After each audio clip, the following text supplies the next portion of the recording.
aften, og I rigtig hjertelig velkommen til Holgerlejren. Velkommen til Holgerlejren. Her ved siden af mig, der har jeg Bue, a.k.a. Mediet ud af Holger.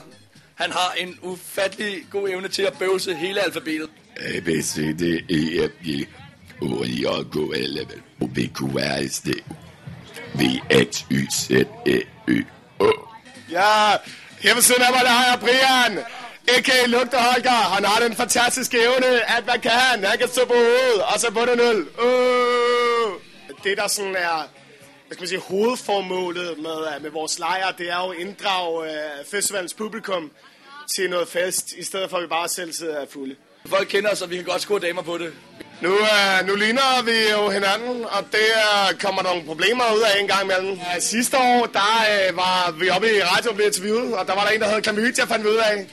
Og når vi sidder nede i hvilken som helst lejr, så var det jo brødscore damer, men så fik man den der, nej, det er dig med klamydia! Okay, efter sådan, man kunne ikke score noget overhovedet, det var totalt nederen, mand. Så har vi bygget et anlæg. Vi har radio, vi har CD, vi har vores egen touchskærm, så vi kan sidde der og vælge musik, som vi har lyst til. Vi har lidt over 9.000 numre på vores anlæg, som vi kan vælge mellem, sætte i kø og blandt videre. Vi har store lastbilbatterier til at trække hele anlægget, de står her bag mig. Der kan I se alle de store lastbilbatterier, der står der. Der trækker hele lortet, og det er en ting, der er vigtigt, det er, at man skal have strøm med på Roskilde.